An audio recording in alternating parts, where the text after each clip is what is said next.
Hello, my name is Sam Feltham and welcome to Expert Interviews on Smash the Fat.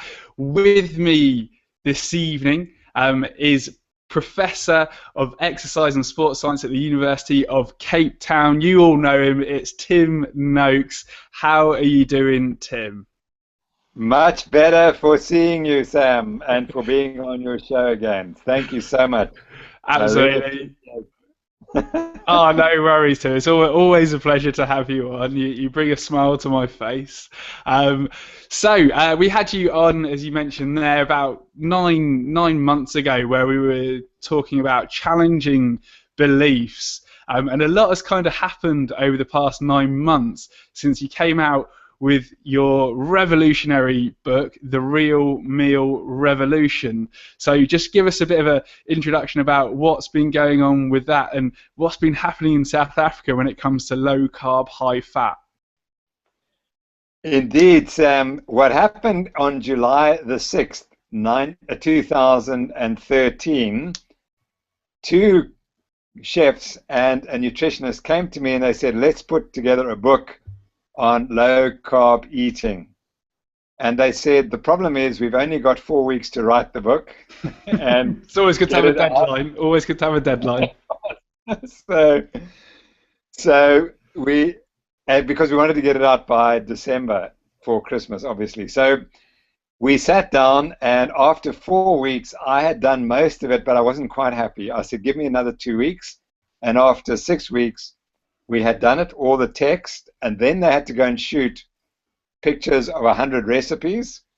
And so we got it done in about 7 weeks. It went to for editing and preparation and so on. And by November the 15th, it was back in South Africa on the shelves. And Wow. we sold 10,000. We thought, if we sell 10,000 copies, we'll be lucky. We sold 10,000 copies in the first week. So Wow, that's awesome. it was, and we sold 100,000 copies in the last 6 months. It's the #1 bestseller in South Africa for the last 12 weeks.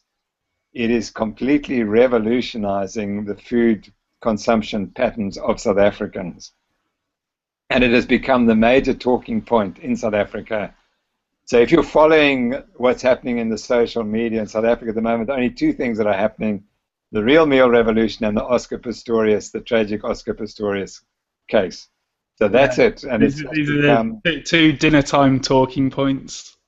that's exactly it. And so, as you know from the Twitter, I've been severely criticized by many people, and they said I'd gone mad and so on and so forth. But what happens now is that you can't say that anymore because so many people have benefited, and it's just literally gone viral. And we did not spend one penny or 1 cent on promoting the book, not 1 cent. It's Good. completely gone on word of mouth. And so it's been really exciting, and it's come to the notice of essentially everyone. And this week we've been in touch with the major retail company in South Africa, and they say we have to buy into this Banting story, Yeah. and we have to help our clients understand it. And he said it's not just for the elites, it's also for everyone in the community. Mhm. And in fact, the people who need it most are the poorest in South Africa because they're the most obese, they're eating the worst food, and they have the worst health. Yeah. And so the sales of meat and vegetables are rising. You cannot buy cauliflower in Cape Town because it's just gone. Everyone's using it for cauliflower rice, right? Precisely. And you can't find psyllium husks because everyone's using it for their bread, or flaxseed or flax seeds. And so those are the things. And I was also in a health shop this morning where we get our bread from, our low carb bread, and they were saying the producers can't sustain, they can't get enough product of the raw materials for Wow. the demand. It's on a whole nother And level. I mean, we're still well behind the times here, Tim, in the UK. So yeah, well, there, we need you to there come was over another. here and sort us out. Well, we're working on it. We're now trying to find a British publisher for the book, Good. and we're doing pretty well. And I'm sure we'll have it in time. But someone wrote, a reviewer for the restaurants in Cape Town, and they said that a year ago they warned the restaurant people, you've got a problem. You've got to address the food that you're providing. And everyone laughed. Oh, that's nonsense. This fad is going to disappear. It'll never happen. They said now, if you have a restaurant in Cape Town and you don't provide a Banting recipes, you won't cater for 50% of your clientele. So, wow. And they took the example of someone who, one restaurant where they've cut their flour use in half in the last 9 months because they're just not making the bread anymore. So it's a real phenomenon. Yeah, it's a real turnaround, and this will kind of be an example for sort of what is going to happen when all of the different Western countries around the world are going to have to start to sort of change their dietary advice. So sort of South Africa is really leading the way. And I mean, are you trying to sort of set up like a registry to try and sort of see what's going to be happening with people and results? Yeah, so we definitely are trying to do that, and our connections with industry and certainly with this major retailer, that's the sort of thing we would like to start monitoring. But I can promise you, he wouldn't have come to me unless he'd noticed the change in what's happening and the perception that they can get a market advantage if they get in first on the Banting, providing Banting-like foods. So that's... yeah, we definitely want to do that. There's another lovely story. There's one of the little towns in South Africa is called Carletsdorp, and it's a small little town really out in the back of nowhere. And a friend of mine was driving through it the other day, and he arrived at this cafeteria for a coffee and something to eat, and he took one look at the recipe of the meals that they were offering, and he put it down. So the waiter said, what can I offer you to eat? So he said, no, there's nothing on this menu for me, you see. So he said, you must be eating the bloody Noakes diet. Bloody Noakes diet. And then he said, half of our town is on the bloody Noakes diet. So this is how it has spread right through virally throughout South Africa. And that's amazing. We're hoping that Cape Town will be the first town to trip, and then South Africa, and then the rest of the world. That's to show fantastic. that it can be done in one country. That's, I said that I was at a conference last year sometime, probably a year and a half ago, and I was talking about belief systems in sport. And I said, what the outcome is what you believe it. And I said, I believe that South Africa will be the first country that will start to embrace, through government, the Banting approach. And people just laughed. Well, let's see. A year later, we're a lot closer to acceptance than we were then. Absolutely. I mean, all credit to you, Tim. I mean, you've really sort of stepped out there as somebody that is a world-renowned professor of exercise and sports science who in the past has sort of been a real proponent of carb loading and everything like that. And then over the past sort of 5 years, really, isn't it, that you've really sort of changed your advice to this just by looking at the science and your own experience and then other people's experience, and it's all sort of, as you say, gone viral across South Africa. And the reason that it has is because it gets results, right? Because if it doesn't get results, it doesn't go viral. It's just like a viral video. If it's not a good video, it won't go viral. But if it's a good, solid diet that gets results, it travels towns, villages, and cities. Absolutely. I think that's the real point, that we can't fake this one. It either works or it doesn't. And the beauty is that the patients see very quickly, as you know, they'll tell you within the first week my energy levels go up. And then they start to see all the other benefits as well. So you're quite right. And the beauty is this is biologically based, as you know. This is a biologically based diet, and none others are that I know of. And so I sleep quite happily at night knowing that this is a scientifically based program that is going to work. And it's just a matter of getting all the people to accept it. And no one's going to come back and say, you fed us wrong information. that's never going to happen. Absolutely, absolutely, and the real meal revolution kind of really sets up everything that you need. It kind of provides the science, but then it sort of provides the how-to, the recipes, and how you can sort of incorporate it into your current life and sort of maybe change it from a classic low-fat, high-carb, processed food diet to a low-carb, high-fat diet of real foods. So one of the things that's really good in it is that you've got your 10 commandments, which is fantastic, which is available on the website as well as a free resource, which is fantastic. So yeah, take us through these 10 commandments of Banting living. I would have to look at them exactly because I didn't actually write them. Jonno Proudfoot and Sally that's Ann cool. Let me get them up for you.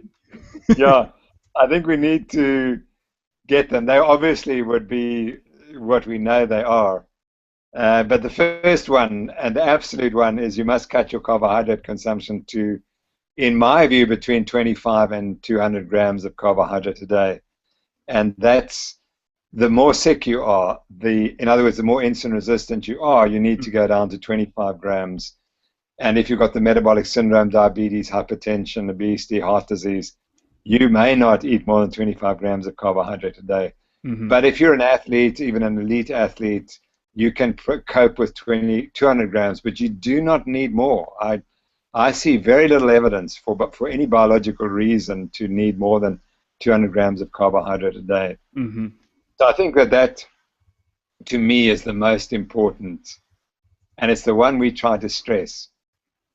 If I was to say a second one, it would be the sugar. You must get rid of sugar. You've got to cut all sugar out of your diet, and since all processed foods are full of sugar, the processed foods have to go. And the real great successes we've had, the people who've lost 80, 70 or 80 kilograms, and the number is rising all the time, they're the ones who restrict to 25 grams of carbohydrate a day, and they avoid sugar 100%.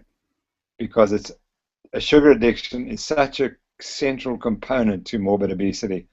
And sugar is so addictive that if you just slip back, you're going to go straight back to the 120 or the 160 kilograms that you weighed. So I think of those would be the first two rules that I think are important. The third rule is that you must learn how to cook. And I'm not sure that that's listed, but I can't cook, and I will teach myself to cook. But if you come out of school not being able to cook, that is a major social limitation, and it will affect your health in the long term.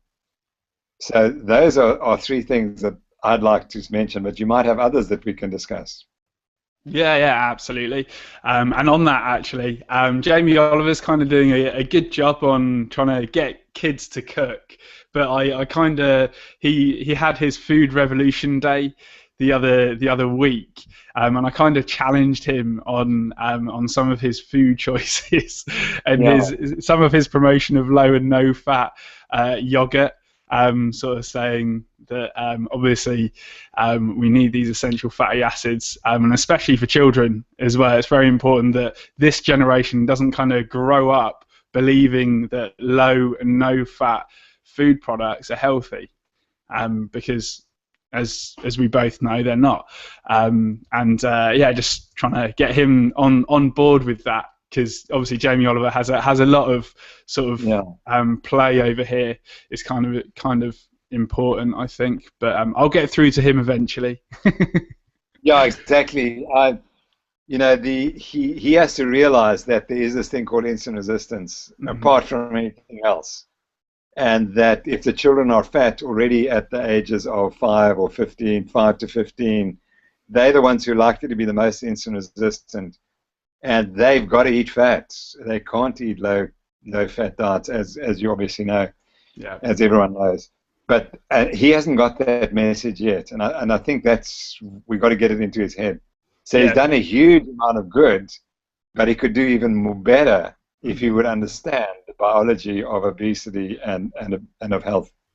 Absolutely, absolutely. I'm on it. I'm on it, Tim. Don't worry. uh, Good. but yeah, so some of the other ones is eat enough vegetables as well. Yeah, that's a very important point. And a lot of people say, "Oh, Dr. Noakes, you're telling me not to eat fiber and we're not getting enough fiber and so on and so forth."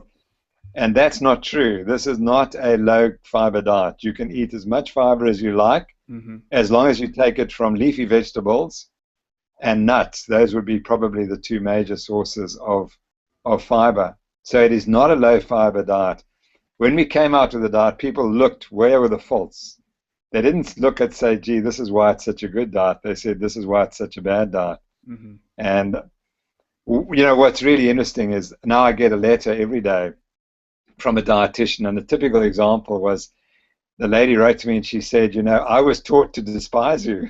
This is a person coming from a medical school in South Africa, and she said, I was taught to despise you by my teachers, and I went out into practice despising you, and after 4 months I realized what I'd been taught doesn't work.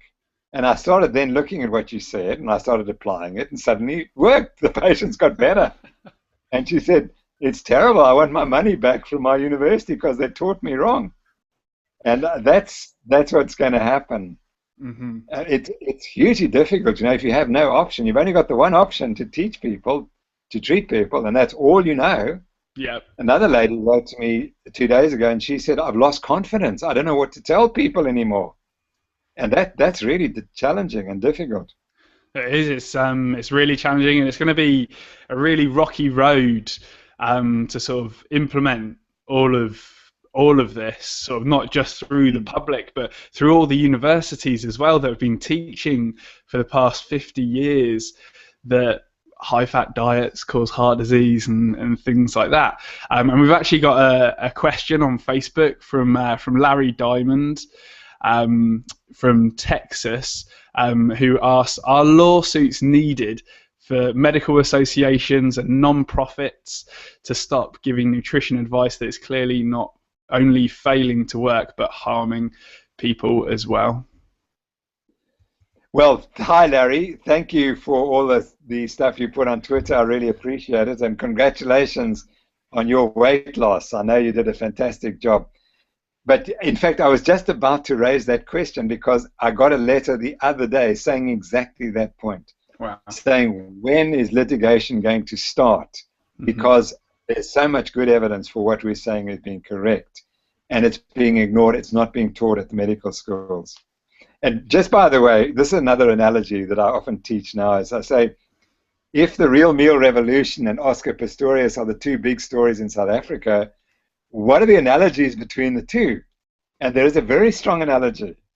And it's this, that in the Oscar Pistorius case, you have a prosecution and you have a defense.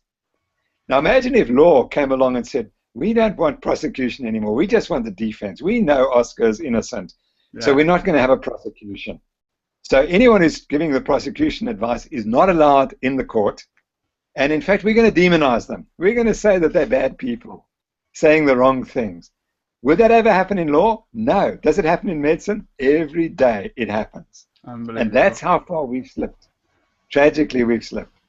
And so because we are the prosecution, we're not allowed to present the case. And we're written out of the story. And eventually, it's going to become apparent that we were written out of the story. And we got this biased, nonsensical story came out. So yes, let's hope litigation does come. I think it's difficult, but who knows what might happen. Yeah, absolutely. And I know Professor Robert Lustig has pursued a law degree in kind of preparation for this, as well as all the other stuff that he's up to. So, yeah, he's kind of preparing for it. And I know David Gillespie used to be a corporate lawyer, so yeah, it should be interesting because there's some smart people on our team that might be able to put a case together. So yeah. it should be very, very interesting.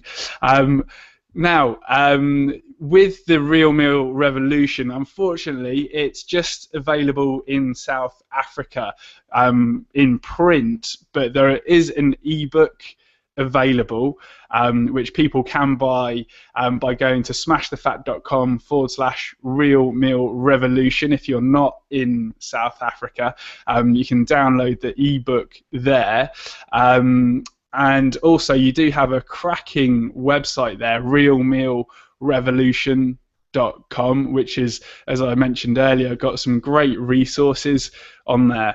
And also, there are so many other free resources that you're kind of involved with, Tim, as well. You're the Noakes Foundation, as well as Original Eating. So could you tell us a little bit about those? Yeah, indeed. Because I'm moving towards my retirement, I realized that I would like to continue, but really doing research in this area. So I'm kind of well known as an exercise physiologist and a sports scientist. But I've suddenly realized that actually this is the most important problem in the world. Insulin resistance, there is nothing more important.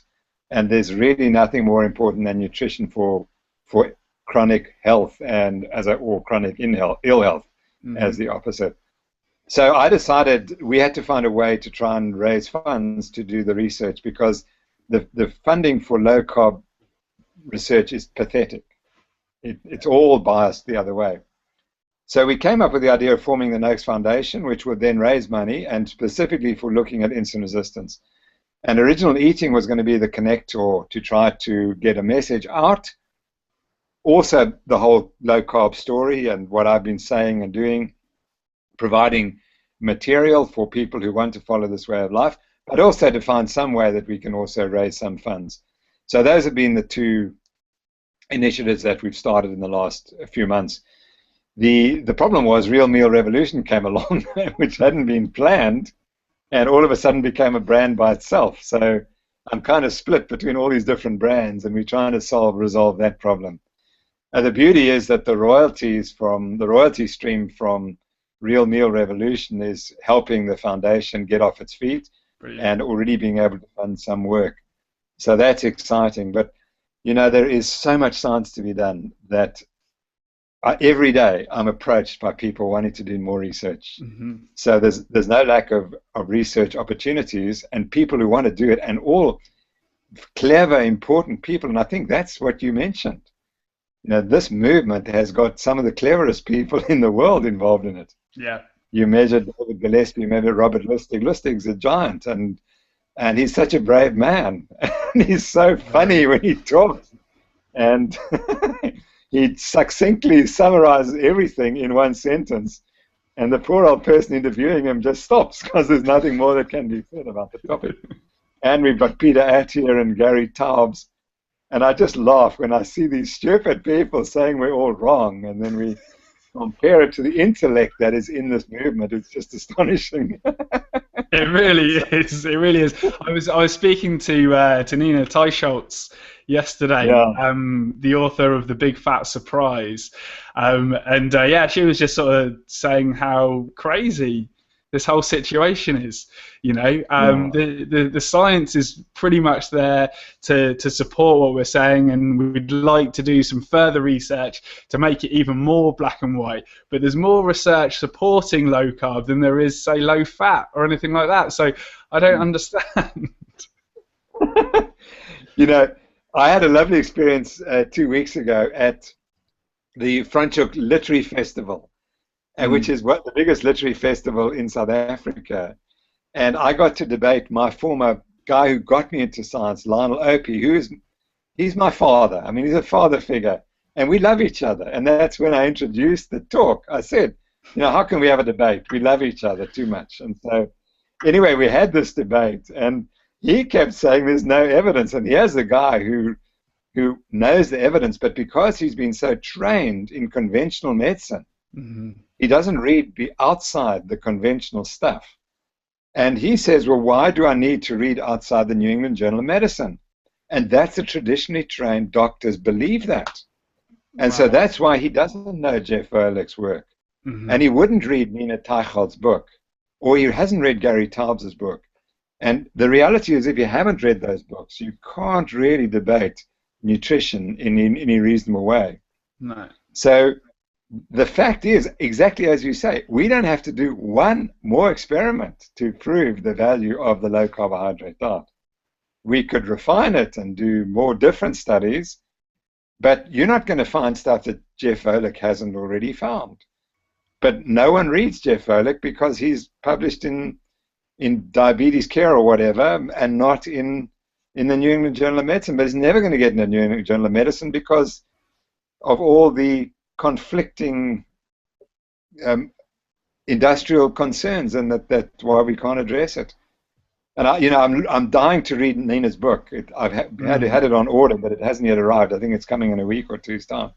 Great. And just to see what she digs up. But the industrial complex and how that has influenced the science is just appalling. It really is. It really is. But hopefully, with the real meal revolution, it's going to be sorted out in South Africa first, and then that's going to go viral around the world. You know, probably Sweden would be next, and then possibly the UK. So yeah, we'll have to see what happens over the next year or so. So yeah, it's gonna be an interesting decade. Either way. Yeah, indeed. We're currently in discussions with a couple of British publishers. So we're hoping that the book will be out in Britain, well before the end of the year. Brilliant. And it's going to be a real interesting test because whereas in South Africa, I'm well known, so that was helped to drive it. In England, it's not going to be the same way. So if the book goes viral in England and the United Kingdom, it's because of itself and the concept. And that will be really interesting to see what happens. Because in South Africa, we didn't pay 1 cent on advertising, not 1 cent. It just went viral. And what's really interesting is that it is the biggest health message that's ever got out in South Africa. Nothing has ever gone like this, despite the fact that millions of rands are spent trying to get a health message out, and it never worked. And here, nothing was spent, and all this information got out. So it's really interesting that it has to be because it is true. And you don't have to sell the truth. It sells itself. That's it. And messages that do work do just spread. You don't have to spend on advertising or anything like that. It just works and spreads naturally, organically. And yeah, hopefully when you get it published over here, it will go as viral. And the best way for people to find out whether or not when it is going to be published over here is by subscribing on the website, I believe, realmealrevolution.com. You can subscribe to the website there, and also check out all the Twittering and Facebooking and things like that there as well. Is that right, Tim? Fantastic. Yeah, definitely. And I hope people will follow also the Noakes Foundation, because we'll soon be reporting when we get some money. We'll be talking about the research that we're going to do. And we've been working with one group who are studying high fat and high carbohydrate diets and how it affects liver glucose production. So we're up and running. It's a complex technique, and I think it's crucial because liver glucose production is the first thing that goes wrong in insulin resistance. So we're setting up the lab where we can measure that, and then what we want to do is look at patients with early diabetes and see what happens when you put on a low carbohydrate diet. How does that influence their liver glucose production? Because I have personally, 16 people have written to me and said they cured their type 2 diabetes. And the next factor we want to study also is to see, can we document with absolute accuracy, which cannot be refuted, 100 people who reversed their diabetes, their type 2 diabetes. And that's never been published in any scientific publication anywhere in the world. And I know there's hundreds, there are thousands, there are tens of thousands, there are probably hundreds of thousands of people with type 2 diabetes who've reversed it on this diet. But it's hidden, and it has to come out, because then it completely changes how we manage type 2 diabetes. You cannot justify continuing to give high carbohydrate diets if we know that we can reverse the disease in some people on a low carbohydrate diet. That's fantastic, Tim. That's fantastic. And the website for that is thenoakesfoundation.org. Is that right? That's absolutely correct. Yes, indeed. Spot on, spot on. So be sure to check out everything there, and then you can follow Tim on Twitter at Prof Tim Noakes as well. And you've also got a new podcast that's kind of come out that's been set up by someone, I think, where he asks you questions, and that's Ask Prof Tim Noakes. Is that right, Tim? Yeah, I didn't realize I got myself into that one, but I suddenly noticed on Twitter that there was this new Twitter handle, Ask Prof Tim Noakes. I must tell you the lovely story that there is a Tim Noakes in England who is the editor of Days magazine or Wired. I'm not quite sure what it is. It's a music program. And South Africans started twittering to him and asking advice. And so he started telling him to eat as much carbs as you like and drink as much wine and alcohol and beer and thoroughly everything that Dr. Noakes says you shouldn't do, because it's what you should be doing to be healthy. And it's really sparked a lot of fun and enthusiasm in South Africa.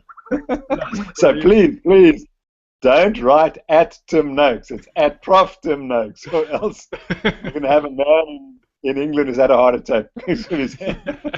And going mad. Twitter confusion is a funny thing. So yeah, be sure to check in the links below, or if you're just listening to this, at Prof Tim Noakes. Fantastic, Tim. Thank you so much for your time today. Were there any wise words that you wanted to leave with us?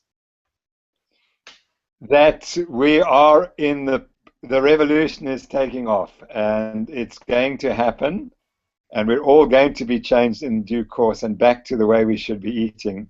And it's really because of people like yourself all over the world. You know, we're all joined together. And that's the beauty of this revolution is, you know, there's no egos. We're just doing it to get it done because we're so passionate about it. And that you know, when I meet people, we have book signings every once a week at least on the Real Meal Revolution. And what I found is how passionate the people are. And they say, thank you for saving my life. And I think that's the reality. You don't have to be fat, diabetic, unhappy, with low energy. All you do is understand that you're insulin resistant, cut the carbs, and your life changes within a few weeks. And it is absolutely amazing. That's fantastic, Tim. Thank you so much for everything that you've done, and I look forward to hopefully meeting you soon. We're going to be meeting on July the 4th when we're in London, and you're going to take me around the Banting trip, which I really enjoyed watching your video on the Banting trip. And we're going to finish up at his graveside, and we'll have to pay special tribute to him in some special way. Absolutely. Maybe we should sort of, I don't know, place a stake on it or something. We'll come up with something appropriate. But anyway, there's only one more thing left to do, Tim, and that's to hear a smash it out from Professor Tim Noakes. So on 3, I'd like to hear a smash it out. So 1, 2, 3. Smash it out! Awesome. That's class. Brilliant, Tim. Thank you again so much for your time today. And everybody, make sure that you head over to realmealrevolution.com, check out all the stuff there, yeah, be well, and of course, smash it out. Thanks, Tim. Thanks so much, Sam. Bye.